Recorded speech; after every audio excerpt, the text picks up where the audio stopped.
And it's been an up-and-down ride for that young man, but he's in a car right now he can win this weekend with. But I think the breaking story early, Adam, is Kyle Busch isn't in the top 20. Do you know why?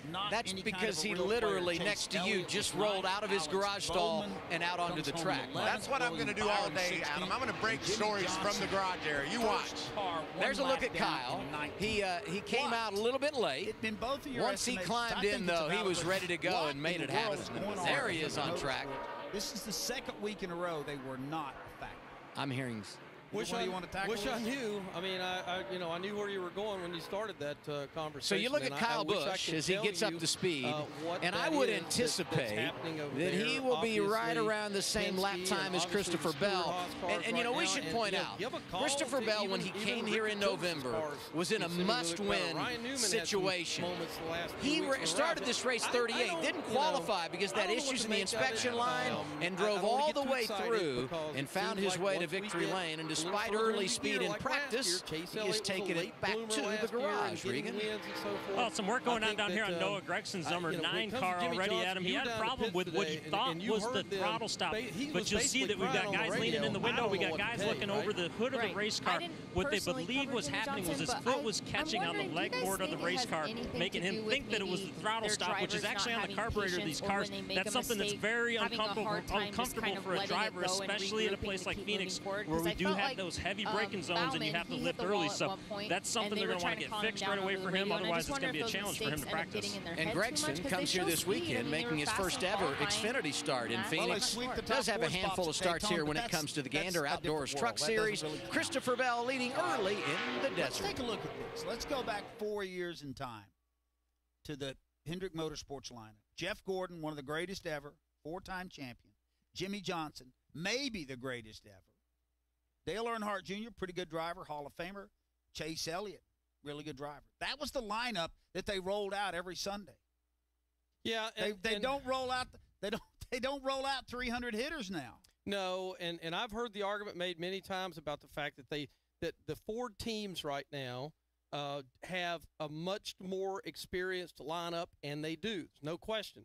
You look at Gibbs, and you look at Kyle Busch, and you look at Denny Hamlin, and Eric Jones is making great progress over there as well, and now Martin Truex Jr. A lot of experience there in 3/4 of what they've got going on there. I don't want to think that, what William Byron did in the Xfinity Series isn't solid credentials to be a solid Cup guy tomorrow. But, Doug, this has never been an easy game for a new person to come and play. I've always said it takes a good 3 solid years of experience, I believe, even in a good car, for that driver to match up with that car and go out and be effective. And those guys are still, in my opinion, catching up. And a good example to what you just said, i.e. Joey Logano. There in the beginning, we were like, he's the best thing since sliced bread, and then he kind of fell down and then got to Penske, and here he is now a champion and winning today's race. All right, guys, let's take a look at the top 10. And you think about what most of these finishers have in common. Joey Logano wins. Brad Keselowski is second. Third, Kyle Busch. Fourth, Kevin Harvick. Fifth, Kurt Busch. Ricky Stenhouse Jr., nice run today. Sixth. Seventh, Eric Almirola. Martin Truex Jr. was eighth. Chase Elliott ninth, and Denny Hamlin was 10th. You know what most of those people in that top 10 have in common? Not Chevrolets. Well, they're not Chevrolets, and they're champion drivers. 6 of these guys have won titles. Logano, Keselowski, busy NASCAR weekend is underway in the desert. Good to have you with us on FS1. Xfinity teams on track now. They've got final practice in a couple of hours, all making way for Monster Energy NASCAR Cup Series qualifying. That's how we end our Fast Friday here at ISM Raceway. Top 5 so far in practice, no big surprises. Kyle Busch is there, Christopher Bell, who won last November, Cole Custer, Austin Cindric, and John Hunter Nemechek, who got a top 5 finish last week in Las Vegas, was the runner-up. As we take a look at the 35 of Joey Gase on track, settling in behind the 93 of Josh Bilicki. And you look at other drivers inside the top 10. We were talking about Ryan Truex a moment ago. Brandon Jones is there. Justin Allgaier, who won here in 2017. And then you've got Justin Haley and Chase Briscoe. A couple of rookies to round out the top 10. And how about this, Michael? Last week at Las Vegas, 4 of our 5 Rookie of the Year contenders finished in the top 10. There's another in Noah Gregson, who was third last week. You know what's interesting about that, Adam? We know how strong these young racers are when they come to the Xfinity Series. They've got it all figured out. They've been racing on computers or go-karts or Legends cars or something since they've been on this earth, it seems. And a guy that I was impressed with last week didn't get the finish that he deserved, and that was our buddy Brandon Brown. He ran really well all race long. They ran out of gas, and that hurt his finishing position. But again, another strong performance for that underdog team. And when you look at the scoring pylon, I like to pick out guys that you think may be overachieving, and certainly Brandon Brown is one that we've seen do that in 2019. You know, and he's another driver that a lot of these tracks we go to, he will have no experience other than what he did in limited time in the Truck Series, which brings me to, how does truck experience pay off when you come to a place like Phoenix and you're running an Xfinity car? And we'll get back to Michael on that in a moment. We look at Greg Gaulding, and when you celebrate great things in the Xfinity Series, you have to applaud what happened last week for SS Greenlight Racing. The 08 of Greg Gaulding and the 07 of Ray Black Jr., both recording top 12 finishes. Those were career best last Saturday, Michael. And I love this Xfinity Series. We're getting to learn these names, guys that are going to be stars in the Cup Series one day, and we're getting to learn them at an early age. And, you know, Adam, at this racetrack particularly, I was speaking with Brandon Brown's dad, and he said, I said, what do you expect? You've raced here in a truck before? No, I haven't, Mike. We don't have any experience here. Don't really know what to expect. Hey, we got to bring Regan Smith into this conversation, and he's roaming the garage with us. And Regan, in the 15 minutes we've been on the air, you've moved exactly 15 feet. So we really appreciate your hustle down here in the garage, you know? Well, fortunately, Adam, this garage is a really tight and close garage. It makes it easy to get back and forth to all the cars that I need to see. You guys talk about overachievers so far this year. I'm going to throw out Michael Annette's name also. He is somebody that's been very strong. A couple of top 5 finishes, the win at Daytona. Unfortunately, right now, he is fighting a very tight race car. The problem oftentimes when you come to Phoenix, when you get off of the brake in the middle of turns, what is now 1 and 2, I call it the wide end of the racetrack, that nose just wants to skate, and it wants to go straight up towards the wall. They're trying to correct that on the race car. But this is a guy that's got more top 5s this year than last year already combined. Look out for him. He's really got a lot of momentum. This team is pumped up about what he's been doing on the track. When you come out and win the season opener in Daytona, it makes everything else so much easier. And when he put his car out front late in the race, it was like, can he hang there? And the caution didn't come out, and the pack didn't make a run. And there he was, celebrating his first career victory at NASCAR's most historic venue, Michael. And I can promise you this, Adam, there's nothing better than taking a trophy home from Daytona. It's the biggest race of the year. You kick off your season, and I love the way Michael Annette's been able to follow up and capitalize on that big win in Daytona. He's having a great season so far here early. I don't know what's more impressive, the win at Daytona, or as you said, what he's done the following 2 weeks. Top 12 2 weeks ago at Atlanta Motor Speedway, and back in the top 5 last weekend, as Regan pointed out, at Las Vegas. Here's a driver to keep an eye on. John Hunter Nemechek, second last weekend, comes to a racetrack where he started on the pole in November, and this team, GMS, they got a top 10 in the form of Spencer Gallagher, so there's a lot of synergy right now for John Hunter Nemechek in this 23 group as we get set to put the green flag in the air tomorrow. It'll be our 4th race of 2019. We continue live from Phoenix next on FS1. Reduce emissions, extend engine life, and improve fuel mileage with Z-Max Micro Lubricant. Get Z-Max today at zmax.com or your local auto parts store. I'm Kyle Busch, and you're listening to Fast Talk on the Performance Racing Network.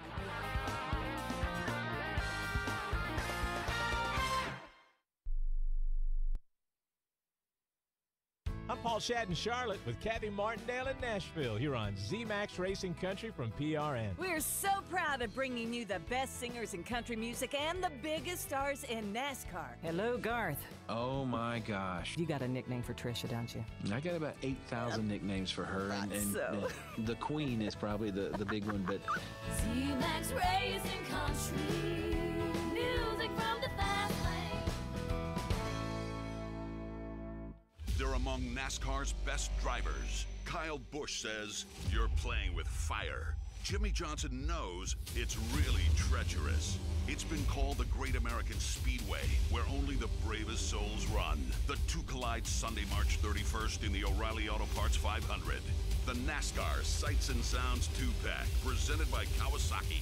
2 tickets and a scanner as low as $99 at TexasMotorspeedway.com.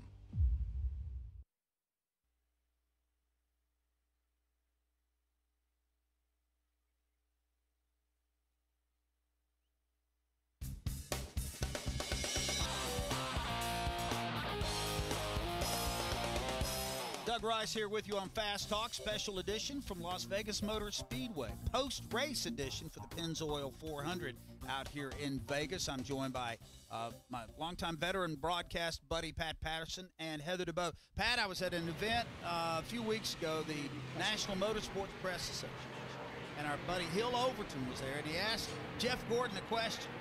And then Gordon looks at him and goes, back live at ISM Raceway. It's Xfinity Series practice here in the desert. 33 minutes to go. Where the hell's Pat Top Patterson? 5, Kyle Busch, Christopher Bell, Cole Custer, Austin Cindric, and John Hunter Nemechek. Now, Cole Custer has climbed from his race car. When you're out of the car this early, it can either mean you're really good and you are third on the board, or you got a lot to work on. What's the situation for you guys? I think for us, we felt like we were pretty solid with our odds on the Nation Mustang. It's just a matter of, first short track race with Mike Shipley and some, new engineers and everything. We want to try some new front geometry stuff and just work through some things, see if it works, see if it doesn't, and that'll set us up for the rest of the year. So we're just going to work through some things, see if it's better or worse. So much anticipation for you and your new crew chief, because both you and Mike are really good when it comes to the mile and a half. Now we come to a flat mile. How should we set the baseline for this weekend, Cole? I mean, I've always had speed here. It's just a matter of racing good and having a good long run speed, being good on restarts. So you have such a change from the start of a run to the end of a run. So it's just balancing that and seeing if we can get the right fit for us. You've got a really good teammate when it comes to Phoenix and Kevin Harvick on the Cup side. How much advice do you get from him? How much are you watching tape of how Kevin attacks this place? Yeah, I mean, especially the first time I came here, I watched a lot of what he did, and I talked to him a lot just to try and get a feel for what he tries to do when he comes here. You kind of have to figure out your own way about things at some point, but I think we have a decent feel about it. It's just a matter of getting how we want on the long run. So you and Mike, your crew chief, you're both kind of quiet people. What's it like when you go to dinner? I mean, when you're having a debrief, who leads the conversation? I have to initiate a lot when I come in the garage and talk to you guys. Yeah, you got to kind of push yourself to the limits on being more outspoken just because we're both kind of quiet. But, we're working good together, and I think everything's just kind of a work in progress. I think we're running good. It's just a matter of fine-tuning it. Good luck this weekend. Thank you. All right, Cole Custer's certainly going to be a threat here tomorrow. And as we look at other drivers who are solidly inside the top 10 early in practice, we go to Justin Allgaier, who very likely, we told the story of Christopher Bell and had that walk-off win here in November. Could have been Allgaier. He won both stages and then had an issue that took him out of contention, finished 24th, and for the first time in his career at Junior Motorsports in the last 3 years, missed out on an opportunity to go to the Championship 4. So much heartbreak for driver 7, and Michael, what makes him good here? He loves to shift, and that's something you got to do at this place. Yeah, we've got to follow along with that, Adam, and see who's shifting and who isn't. Down here in the garage area, you can see on the 8 car, Brian Truex, as we pan off with the 98 of Briscoe, he's gotten to the outside wall. You might think to yourself, that's not a great sign. This team is all smiles. Talked to crew chief Taylor Moore, and I said, how is it? He said, it's very good. Right now, you see they're changing some shocks on this car. That's just part of the process. They got a plan of how they want to attack this practice session. Right now, it's a shock change on the front, but a lot of optimism and confidence down here, Regan. Well, Michael, you talk about drivers that are shifting and aren't shifting. One of those guys that's towards the top of the board is Austin Cindric. Austin, what is your method here? Do you like to shift in turns 1 or turns 3 or 4, or do you not shift? That's the deal. I can relate to your corner mix-up, because every time I give feedback to Brian, I'm still getting him confused. But I think it's a function of how your car's working. If you have enough stability on the gas to have that lower gear, I think it's worth a little bit of time. I mean, you know a guy like Allgaier, he's going to shift every single lap, so there's definitely an advantage with how good he is here. But, and choosing good stuff. I think it's where you make up your time, and it's a useful tool to have in the race. How much do you watch as a young guy? How much do you watch Allgaier's in-car camera footage. I know we saw a lot of in-car stuff from him last year here. Do you use that to your advantage and learn from that? Yeah, without a doubt. I mean, you see a guy that, he obviously won the race here in the spring last year, so he's someone that knows how to get around this place. And someone you got to look to with experience. Don't pay any attention I'll watch hours and hours and hours of it. It makes half a tenth better for me. He ran well in the spring, but you ran very well in the fall race here.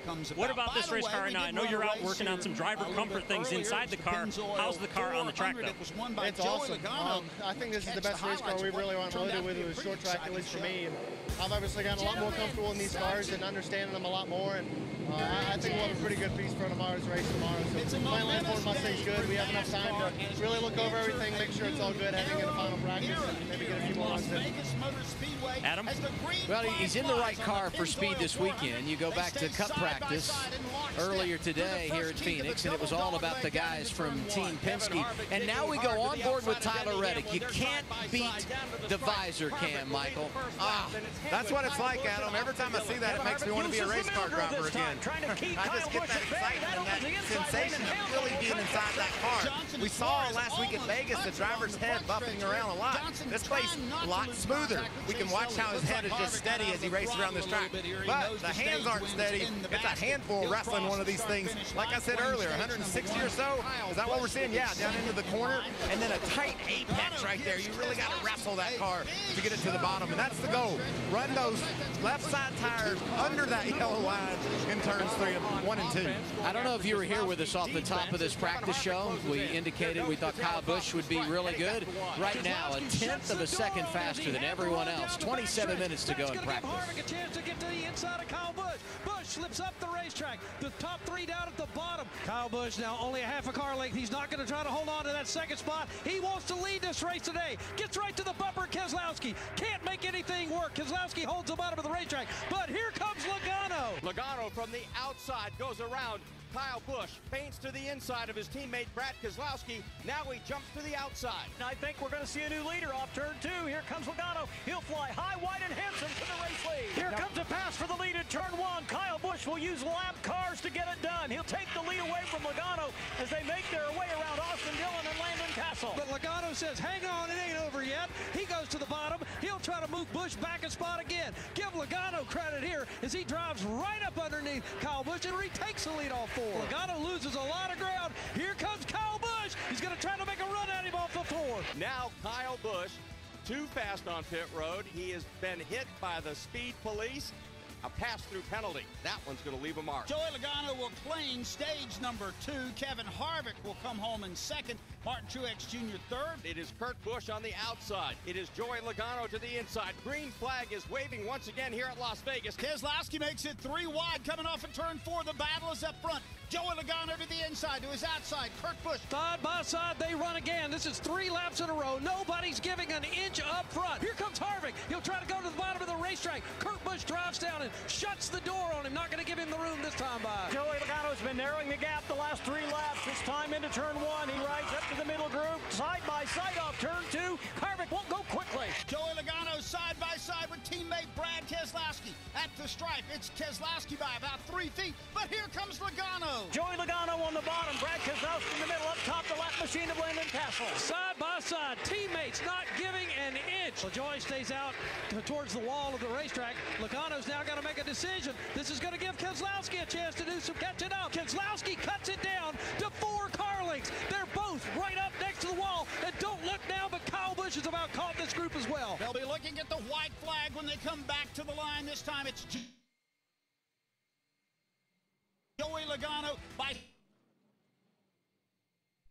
This week on NASCAR Race Hub, we talk who was left in East Dust in the Phoenix Desert. And as always, we have a must-watch radioactive for you.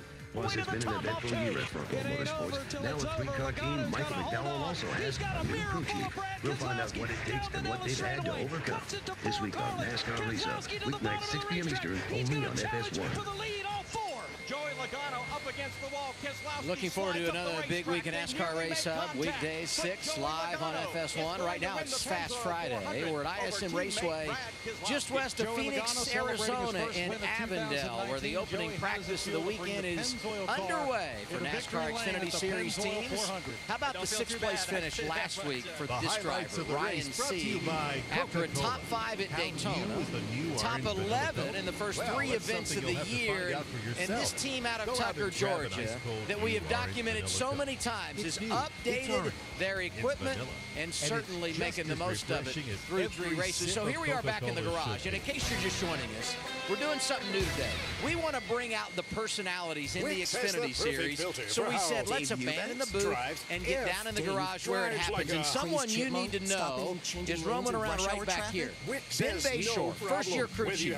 Now, he was an engineer for Kyle Busch in the Cup Series, had a lot of success under Adam Stevens. Opportunity presented itself to be a crew chief. How about his start? Leads laps with Jeffrey Earnhardt down at Daytona. Puts a great race car under Jeffrey, race 2 at Atlanta. Last week had some stress on the pit box because of a loose wheel. Manages strategy and helps Kyle Busch into victory lane at his home track and at Las Vegas Motor Speedway, and really doing a good job early in this practice session of putting that 18 car through the paces. They are quick so far, about halfway through this first session of the weekend. I talked to Ben this morning. Ben is a graduate of Virginia Tech. That's where he got his engineering degree. Raced go-karts as a kid, so he understands what it's like to be behind the wheel. And you're right now his focus on the Performance and he Racing is intense. Network. If you see him in the garage, he is focused on this 18 car and backing it up with plenty of speed right now, Regan. Every year, more than he is backing it up with plenty of speed. And another car that you just touched on, the 39 of Ryan Sieg, out on the racetrack right now. They went out and they made a Packer change to that race car. And we'll show you in just a little bit here, though. I happen to have a Packer to show off what that is. This is a little piece and a little tool that goes into the front of the shock. It holds the race car up. The reason you would put that in there is because the front of the race car is actually hitting the racetrack. It's going down, hitting the racetrack. This little device holds the entire race car up. I know we talk about him all the time. He went back out with that. The car's a little bit better with this added Packer. Regan, I want to go back to something we talked about earlier. As we see Ryan Sieg coming in to get a tire check on that 39. You were visiting with Austin Cindric, and people may or may not know, Austin has got a road racing background. When you look at Austin Cindric and that road racing background and how much we shift here at Phoenix, does that, having that behind you as a race car driver, help out when you come to this place? You know, that helps out a ton. This racetrack, with the braking zones and the different corners and how unique each corner is, feels a lot more like a road course. When you start adding that shifting in, Adam, that shifting can become a real problem if you don't know how to get the car in gear, or if you happen to go from fourth to first gear, which is, it's tough to do, but drivers have done that in the past. I happen to know a driver that is talking right now that might have done it at the Roval last year. But we've got his onboard. He's not shifting. We should also point out, shifting here really comes into play later in the run. Later and earlier. They'll do it on the restarts. You want to shift on the restarts because you need that extra momentum off the corner when the cars are jammed up in the corner. When you go through turns 3 and 4, somebody might hit the brakes and brake check you, or they might have a problem ahead of you. You can go to third gear, and that's going to allow you a lot more strength down the straightaway initially. You shift halfway down the straightaway, and it's fine. But the preference of these teams, and I talked to Taylor Moyer on the airplane last night, the preference of these teams is to not shift if they don't have to, because it is a lot harder on the car. 20 minutes to go in practice. Kyle Busch continues to lead his teammate Christopher Bell. From where I stand in turns 3 and 4, and I thought, you know, there was a real good crowd here today. It's a challenge, and it's a challenge when you move from a racetrack that had traditionally only one date a year to now you're doubling down, and you give your fan base an option. Okay, well, I don't have to come in March. I can show up in September. I wonder, though, and I think it's a fair question. I think a lot of fans today, I know there had to be a lot of eyeballs on the television side. You're not going to tell me that the ratings weren't up a bit today, because I think fans wanted to see what was happening here today. And I think some of those fans, you know, caught the buzz early on this year. We've been getting excited about the NASCAR season. First real test for this full package, if you will, here this weekend. And I think that also created some excitement, created some buzz, and sold some tickets. Well, we'll see if that can continue. I think we could talk the new package thing until we're blue in the face and we won't know anymore. it's a continuing saga. I'll go with what I said earlier, it was better. I'll leave it at that. Let's move into this little thing we like to call green flag, black flag. It's time for another edition of Green Flag, Black Flag. All right, guys, I know you don't play this a lot, so we'll tell you how. I will make a statement. If you agree with the statement, you say green flag. And, Harold, what do they hear when they say green flag, please? All right, there you go. Zing, zing. And if you black flag that statement, you hear this. The traditional game show buzzer. So green flag, black flag. We'll start with you, Heather. There will be no new winners this year on the Cup Series. Green flag or black flag. No new winners. Nobody gets their first win this year. I don't think so. Black flag. Black flag. I don't have any idea who that first-time winner is going to be yet, but come on, we got to have a new winner. All right. I want one. Maybe it's a want more than a no. Pat Patterson, no first-time winners this year. I disagree. I think we do get Goat's got an artistic this eye. year, and I can think of a couple, and I'll give you Daniel Suarez in the 41 car. I think eventually he's going to find his way to victory lane, and I think I saw enough out of the 24 car. We're back at ISM Raceway, and guys, we've talked so much about this racetrack and how the start-finish line is now off of what used to be turn 2, and they flipped the whole place around, pit road wrapping around, but the infield amenities, that means the most to me. How's everybody doing? By then, we still won't have a new winner. I'm here at Modern Margarita, and they feature a 2-time Mango Ritas, and the Go's capitalized. It's named after me. The fans are having a great time down here. The Victory Lane celebration on Saturday afternoon will be incredible. 500 fans can jam into Victory Lane and see these drivers celebrate. Just another reason why the ISM Raceway is one of my favorite stops on the NASCAR circuit. Adam, what you got? Well, Mike, we met with the folks from the track this morning. I think the most exciting thing is the fact that you put 500 fans in Victory Lane here with the driver, Tyler Reddick, hoping to celebrate with the fans here tomorrow. So far in practice, what's your situation, Tyler? Yeah, well, I'm just not very good at this racetrack. All the guys over here on our Hurdle Camaro bring a really good piece. Unfortunately, I didn't run our best laps, I think 17th on tires. So I know we're a lot better than what we show right now on the leaderboard, and a lot of that lies on me. We did a lot of work coming into this race, but it's still this track I don't have a lot of luck at, I guess you could say. But we're working on it. We're going to try a bit longer adjustment here and see if we get a little bit happier. But really excited about this car. I'm excited about having Hurdle on board. You guys didn't see last week. You text Tyler to 770022. You have a chance to win some hats, win a cruise shirt signed by me. We got a lot of interactive questions. Another one, but I'm going to say green flag. This is not just a Tyler Reddick thing. You can do this with musicians, other athletes, whatever. This is all about fans connecting with athletes, superstars, and so on, right? Yeah, absolutely. And it's really cool to see it come over here, and fans be able to use their mobile phones to participate during the race. Just one more thing to do to try and get the fans more involved in the racing. You guys think there are enough? We're going to go to Christopher Bell on track, and that seems fitting because the two of you had quite the duel late last week. Yeah, we had a lot of fun. It was cool that, someone like him, he knows how hard I like to race. I know how he likes to race. And it was no hard feelings afterwards. We may have been bumping each other, giving everything we had. We wanted to be Kyle Busch. That's the name of the game. But I think that the two of you don't even notice the name on the door of who you're competing against. There's no intimidation factor when it comes to racing Kyle in the front, right? Well, you really want to beat him. The guy's won 93 races. He's doing something right. So, yeah, we wrecked trying to beat him on last Saturday, but he's won 93 races, so he knows what he's doing. It was a fun show to watch last week, wasn't it, Michael? Oh, man, it was so great, Adam. I just love Tyler's spirit. I'm so happy he's our champion. You know why he's champion? He goes for it. We saw it in Miami, scrubbing the wall, getting that win. We saw it last week at Vegas. So another guy that I think we're going to talk a lot about tomorrow is Christopher Bell. That 20 car will be fast tomorrow. Think about this track. It races a lot like Iowa Speedway. It races, it's in the same neighborhood of Richmond and also New Hampshire. All those tracks is where this kid has won. He's going to get it done tomorrow. I think somebody takes down the almighty Kyle Busch tomorrow. What do you think?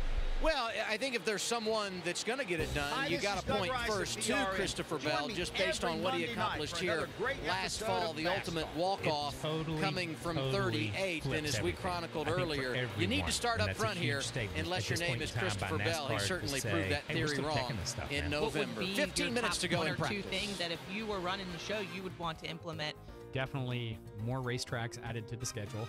at least a dirt racing cup, and I would love to see them look at a Nashville or an Iowa and look at a street race up in the Pacific Northwest. I have a lot of pride in where I'm from, a lot of pride in where I live, and because I think just nice to be able to get out of that world. And personally, I think it's better for me as a competitor. I think that shows on Sundays too. He's been on a roller coaster ride, and he gets over Stuart Haas, and he really doesn't, get going, but they keep supporting. And all of a sudden last year, he was a contender. And I think they learned a lot from the fact that, okay, you can still win. That's Fast Talk right here on the Performance Racing Network.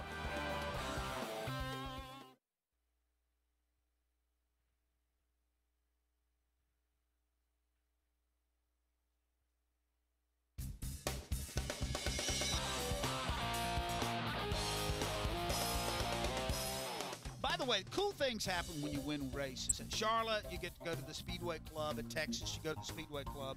Here at Las Vegas, I'm watching a live Twitter feed. Joey Logano gets to go to the top of the media center, which we're not allowed to go to. Oh, really? That's the Blackjack Club.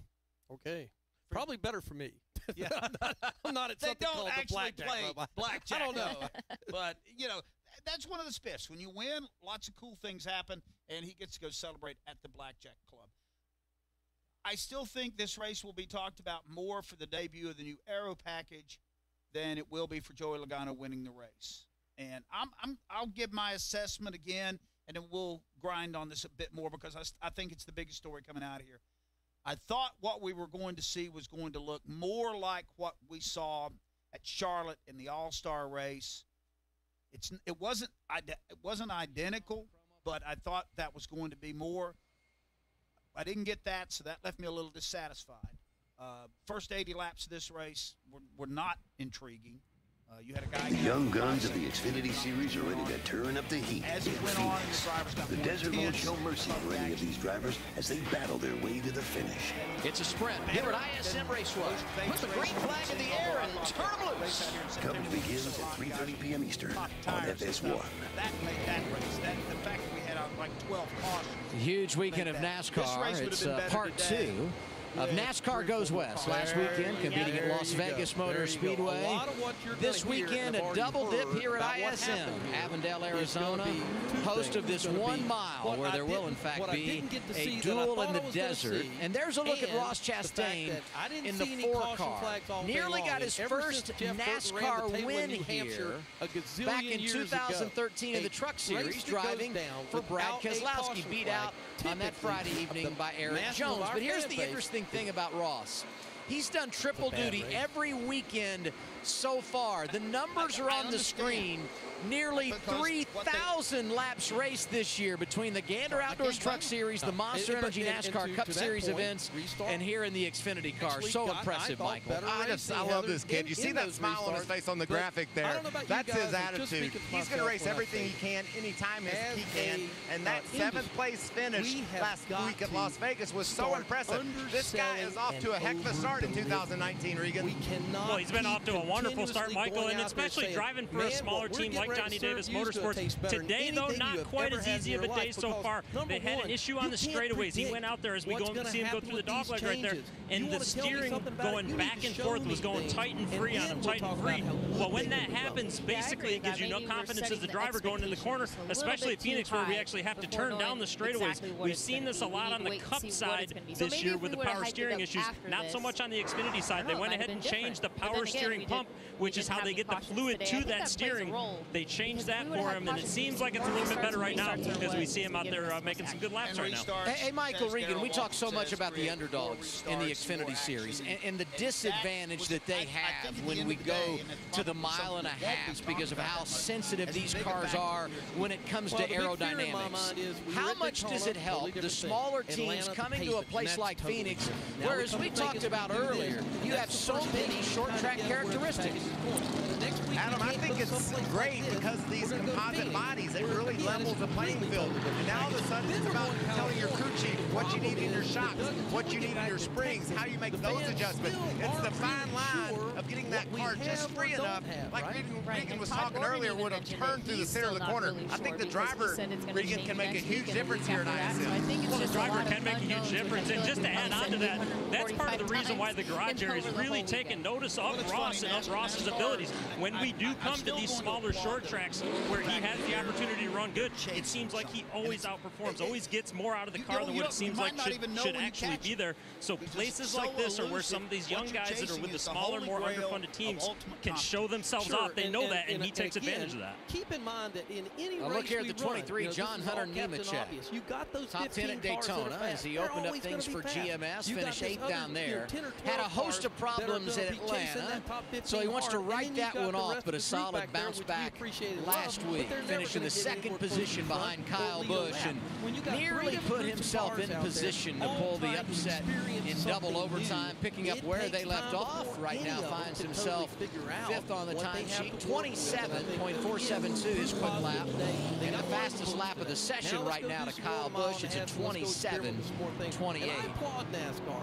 I always say this, you know, I've made my Chad whole Norris, the crew chief for the 23, and when you think about GMS, they've had so much success in the Gander Outdoors Truck Series here in Xfinity competition, just starting to get their legs under him. But this is a real good pairing, and Nemechek, who's going for Rookie of the Year, and a veteran crew chief, and that being Chad Norris. There's the 98 of Chase Briscoe, 12th right now. Was Denny Hamlin. Eric Jones finished 13th. Matt DiBenedetto was 21st in the Toyota. And finally wrapping it out, Parker Kligerman in 31st, and 38th was Joey Gase. And that's the breakdown on the Toyota Performance Report. For the latest Toyota racing information, visit toyotaracing.com. Whether it's at the dealership or the gas pump, Auto Trader is always looking for ways to make you hear the breakdown there from Chase Briscoe, and here's a great story on Driver 98. Got engaged in the offseason, set his wedding date for November 22nd, and this is going to be great, right? And then NASCAR this week announced our truck and Xfinity Championship banquet is going to be November 22nd. He had to rearrange his wedding because of the championship banquet, Michael. Fiance says that's okay, just win the championship. We'll get married after that. He's such a great kid, and what a great paint scheme on that car. He's got Nutri-Chomps on it, and a dog on the side of it. I love being into the garage area, Regan, just to see the way all these cars are painted up. They're really pretty. And we talk about Chase Briscoe being a rookie. The one first-year driver that hasn't gotten enough pub is this kid out of Virginia, 86 of Brandon Brown, Regan. Yeah, and he's having a little bit of trouble today, Adam. He has been quick all year long, as you mentioned. Today, not so much. He's only 29th on the board right now, or 28, excuse me. I ran down here to find out what they had going on.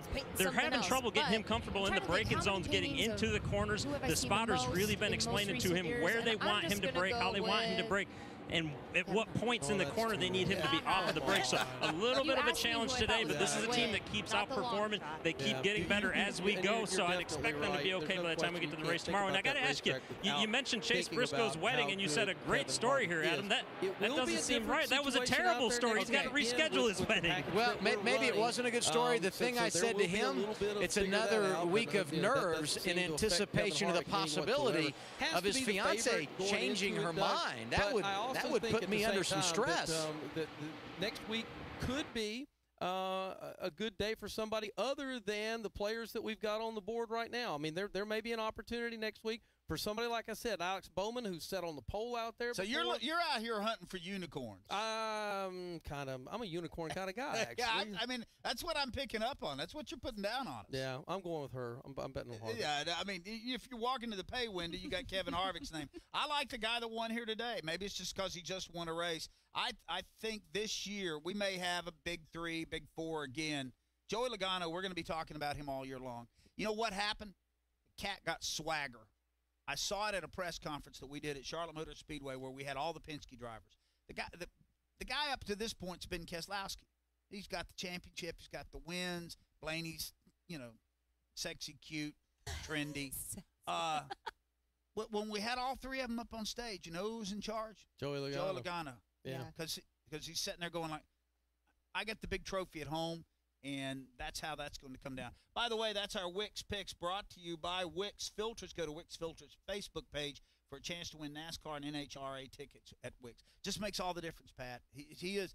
And Heather, you interviewed him. He's a different guy now than he was at this time last year even. I agree. And even just listening to Brett McMillan talk to him on our show today, he just makes me laugh. Like, he makes you smile. You can't help but like the things that come out of Joey Logano's mouth. I'm not so sure how he became so hated so quickly, but if he keeps winning, winning changes a lot of things. Amen. People want to pull for a winner. It does. It's like being a Patriots fan. It's just horrible. All right, that's going to put the wraps on it. Thanks a lot to Harold Hammer, Kent Bernhardt, Heather DeBow, Pat Patterson. I'm Doug Rice. And you know what? We will see you next Monday. And when we show back up, we'll have a whole bunch more Fast Talk.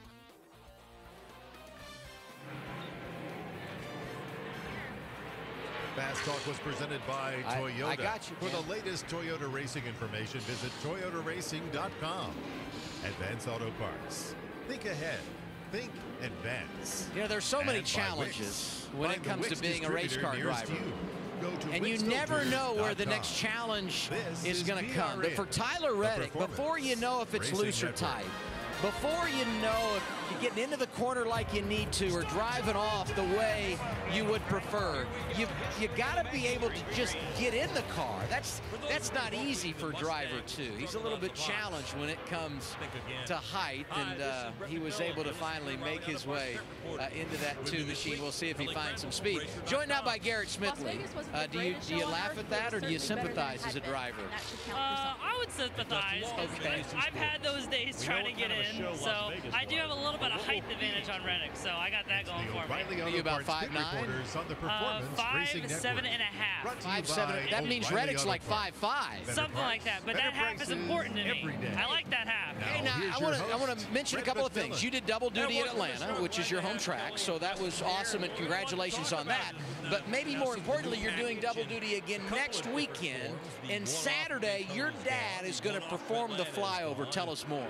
Yeah, it's we've been talking about it for so long. He works for a really cool company called 10 Tanker, and basically he's a firebomber. So he puts out the fires, drops that fire retardant material, which is really cool for me. He's been a pilot for over 20 years, in and out of some different jobs, but he's been a volunteer firefighter ever since I was a little kid from Pennsylvania. My very first car number was number 43, and it was because he was station 43. So it's 2 passions that are really, really special for us.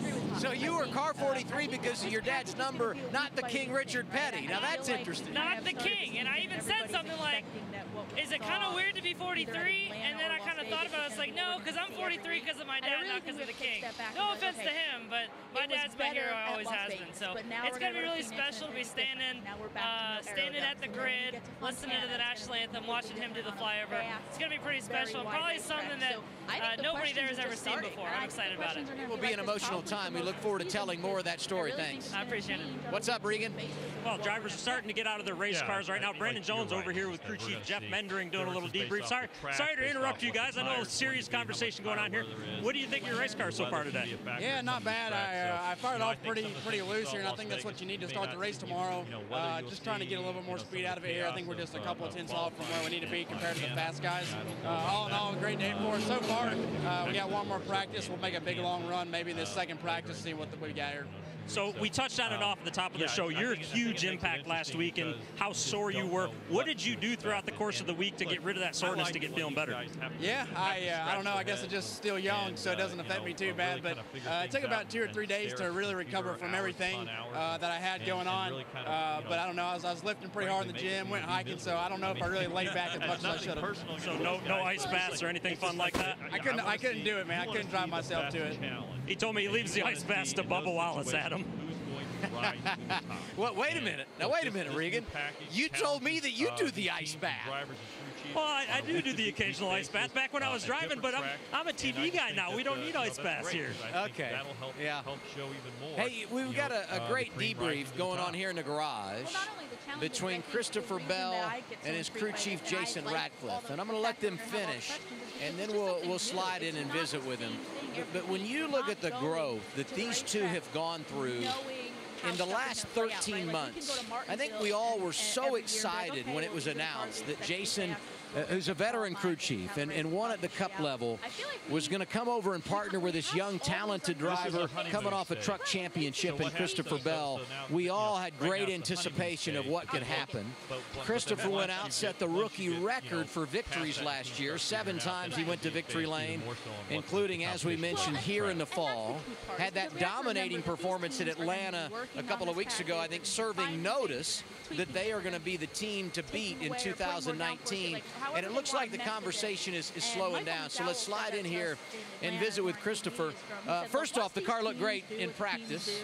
And second of all, just watching you two communicate, how has that grown between you and Jason in the last year or so? It's going good. This is the first time in my NASCAR career where I've worked with the same crew chief for more than 1 year. So that's really cool that we're starting to understand or understand each other a little bit. Just trying to get this Ream Super to compete with the 18 car over there. That's our #1 goal right now. So they are second to their teammate. They anticipated it could be that way. Something tells me Jason and Christopher will get this thing dialed in. Practice is over. We wrap up this session when we roll on live from Phoenix. Afterwards, he said, from his standpoint, he said, look, we ran the last 100 laps, green flag only, and you still had 3 guys battling for the lead on the last lap. He said, what else do you want? Well, you want them coming across the line 3 wide and wrecking upside down, and one upside down and one on fire. So yeah, you want that. No, I mean, yeah, I mean he's right, and NASCAR's right in the sense you had a 100 lap run there at the end, green flag, and you had a finish like that. I think in most cases with the old rules, you most likely wouldn't have had that. Now again, there could have been a situation where you could have, and again, cars come and go during runs, but I thought this was interesting that they there was a battle for the lead, that there was a sense of drama at the end, whereas with the old rules package, I don't know how likely that would have been. I think it still could have happened either way, but I think this one, it just made it interesting. And what I thought was interesting too is how Brad and Joey both talked about how lap traffic impacted them during their battle. And again, you get enough cars spread out. It's maybe that's one of the things that helps keep somebody from really running away is trying to get through the traffic and the dirty air and how that impacts them and takes a lane away and what they've got to do then. And so, in that sense, I enjoyed it. And the thing is, Kelly, I mean, there were some passes for the lead, and there was a lot of passing back in the pack. I mean, think about Kyle Busch, and I was covering Kyle's pit. When he had the penalty for speeding, he goes a lap down, and they're sitting there. Adam Stevens is going, look, the next time at the end of the next stage break, we're going to have to take the wave around. There's no 2 ways about it. And he didn't. By that point, he had already gotten back onto the lead lap. He